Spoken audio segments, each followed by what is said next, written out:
Halo semuanya, selamat datang di pembahasan kita kali ini. Oke, bersiaplah, karena hari ini kita bakal memulai sebuah perjalanan epik dengan skala dari makro ke mikro. Kita akan melesat dari luar angkasa yang super dingin dan hampa, turun menembus perisai udara planet kita, sampai akhirnya mendarat tepat di atas kerak bumi yang bergetar ini. Bayangin aja, ini adalah narasi tentang gimana gaya-gaya raksasa di alam semesta secara langsung ngatur apa yang terjadi di dunia kita sehari-hari. Nah, sebelum kita mulai meluncur, coba deh pikirin pertanyaan ini sebentar. Apa coba yang hubungin pergerakan orbit planet Mars yang berdebu, tarian cahaya utara alias aurora di langit kutub, dan prediksi gempa bumi yang merusak di Pulau Bali? Sekilas kedengarannya kayak tiga fenomena yang sama sekali nggak ada hubungannya kan?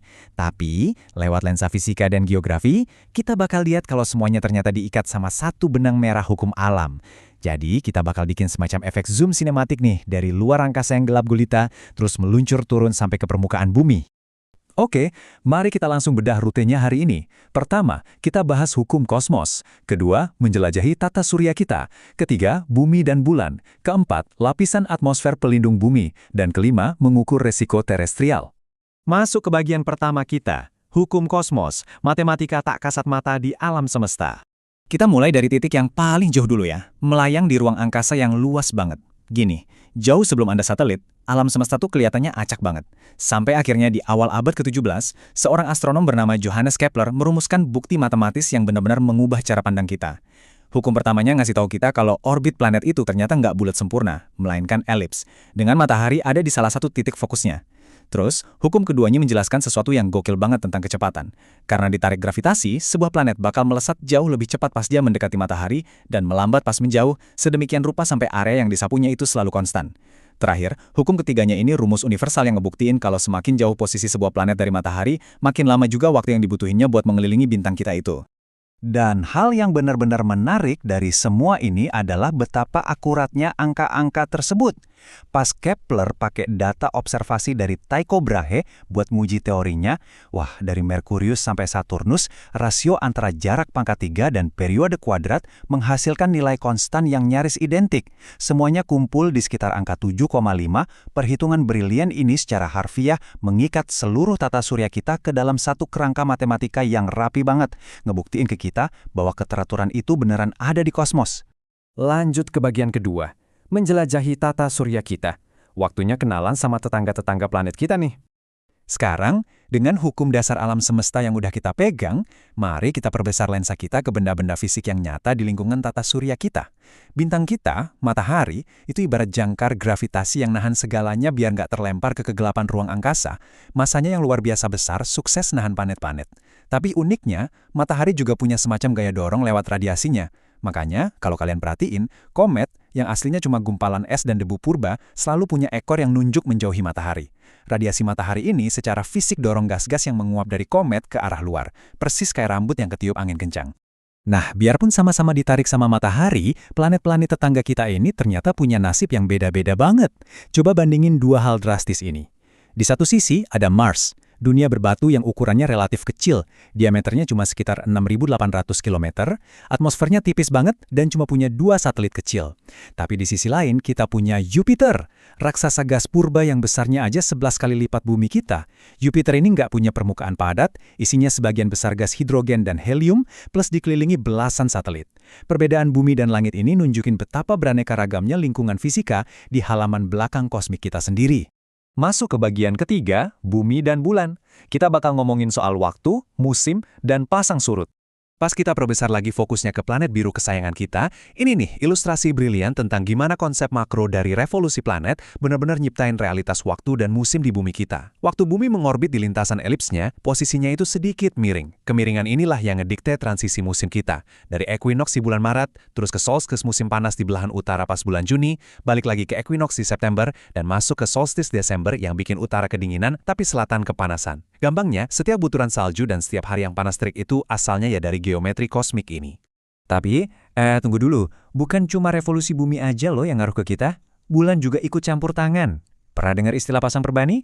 Secara fisika, fenomena ini terjadi pas tarikan gravitasi matahari dan bulan ngebentuk sudut siku-siku, alias 90 derajat, terhadap bumi kita. Geometri benda-benda langit ini secara harfiah, ya benar-benar secara harfiah, memanipulasi samudera kita. Mereka saling netralin, sebagian tarikan satu sama lain, jadinya fenomena pasang naik bakal lebih rendah dari biasanya. Jadi, kosmos di atas sana itu ternyata ngendalin lautan kita di bawah sini. Lanjut ke bagian keempat, lapisan atmosfer pelindung bumi. Waktunya menembus perisai planet kita. Oke, pegangan yang kuat karena kita bakal ngelewatin turbulensi pas menembus garis pertahanan pertama bumi, yaitu atmosfer. Udara di sekitar kita ini emang kelihatannya nggak kasat mata ya, padahal aslinya dia itu struktur berlapis yang super kompleks. Coba deh renungkan angka ini sebentar. 1667. Angka ini bukan batas kecepatan pesawat jet, ini adalah gambaran dari bencana yang mematikan. Bayangin aja kalau atmosfer kita ini nggak ikut berotasi bareng bumi yang kita pijak, kita semua bakal langsung disapu angin berkecepatan 1667 km per jam. Nggak bakal ada kehidupan yang bisa selamat. Jadi atmosfer itu bukan cuma sekedar ngelindungin kita, tapi dia juga bergerak harmonis bareng kita. Jadi, mari kita turun pelan-pelan ngelewatin 5 lapisan atmosfer ini. Kita mulai dari yang paling luar, eksosfer, terus turun ke termosfer, masuk ke zona beku di mesosfer, mulai menghangat lagi di stratosfer, sampai akhirnya kita bisa napas dengan lega dan ngalamin cuaca sehari-hari di lapisan paling bawah kita, yaitu troposfer. Tiap lapisannya itu punya fungsi spesifik, persis kayak tameng pertahanan. Jujur aja, nginget urutan lapisan ini dari bawah ke atas kadang emang bikin bingung kan? Tapi tenang, dalam bahasa Indonesia ada singkatan lucu yang efektif banget buat ngafalin ini. Tukang sate makan tempe enak. T untuk troposfer, S untuk stratosfer, M untuk mesosfer, T untuk termosfer, dan E untuk eksosfer. Singkatan ini super gampang diingat. Dan, entah kenapa malah bikin kita agak lapar ya pas lagi belajar fisika. Nah, kalau kita bongkar bagian tengah dari perisai kita ini, kita bakal ketemu sama fluktuasi suhu dan fungsi yang ekstrim banget. Stratosfer itu ibarat rumah buat lapisan ozon. Ozon ini nyerap radiasi UV mematikan dari matahari, dan proses penyerapan ini bikin stratosfer kepanasan sampai 55 derajat Celcius.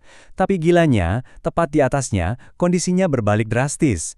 Mesosfer itu super dingin, bisa sampai minus 83 derajat Celcius. Di suhu sedingin inilah, gas-gas padat udah nungguin buat bergesekan dan ngebakar hancur meteor-meteor yang coba nerobos masuk.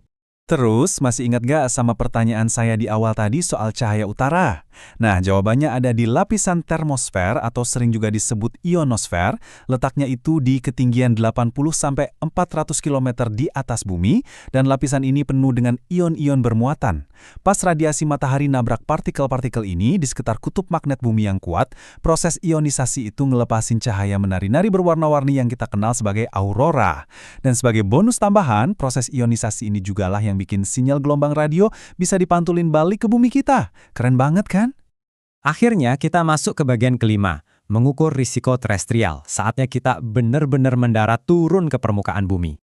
Oke, sekarang kita udah mendarat di atas tanah padat, tempat di mana gaya-gaya raksasa dari kosmos dan atmosfer tadi ngasih dampak yang sangat nyata buat manusia di kerak bumi. Buat memahami dampak lokal ini, mari kita lihat riset akademi kontemporer, spesifiknya skripsi fisika dari Universitas Islam Negeri Maulana Malik Ibrahim Malang. Disinilah para mahasiswa dan peneliti pakai prinsip-prinsip sains buat mecahin misteri yang ada tepat di bawah kaki kita. Jadi, poin krusialnya begini. Penelitian dari Mareta Helmalia Putri ini fokus pada sesuatu yang sangat spesifik dan vital banget, yaitu nerapin fungsi atenuasi jauh buat memetakan resiko gempa bumi yang merusak di Pulau Bali. Ini tuh bukti nyata loh, kalau sains bukan cuma sekedar konsep di awang-awang luar angkasa sana. Para fisikawan beneran mempelajari gimana gelombang seismik bisa meluruh atau melemah seiring jarak pas bergerak ngelewatin lapisan batuan spesifik di Bali. Ini ngebantu banget buat kita memprediksi tingkat kerusakan dan ngerencanain langkah mitigasi dengan lebih presisi. Dan yap, begitulah keseluruhan perjalanan kita hari ini. Dari rumusan elips Johannes Kepler pada masa lalu, ngelewatin batas-batas es dan api di atmosfer kita, sampai akhirnya ke pemetaan gelombang gempa yang bisa mengancam gedung-gedung di Bali saat ini. Keseluruhan pembahasan ini sebenarnya mau ninggalin satu pertanyaan yang lumayan mendalam buat Anda. Setelah tahu betapa terhubungnya alam semesta ini, maukah Anda nggak cuma terus menengadah kagum ke hamparan bintang di atas sana, tapi juga menghargai setiap getaran kecil di tanah yang Anda pijak dengan rasa takjub yang baru? Coba pikirin itu ya. Oke deh, sampai jumpa di pembahasan kita berikutnya.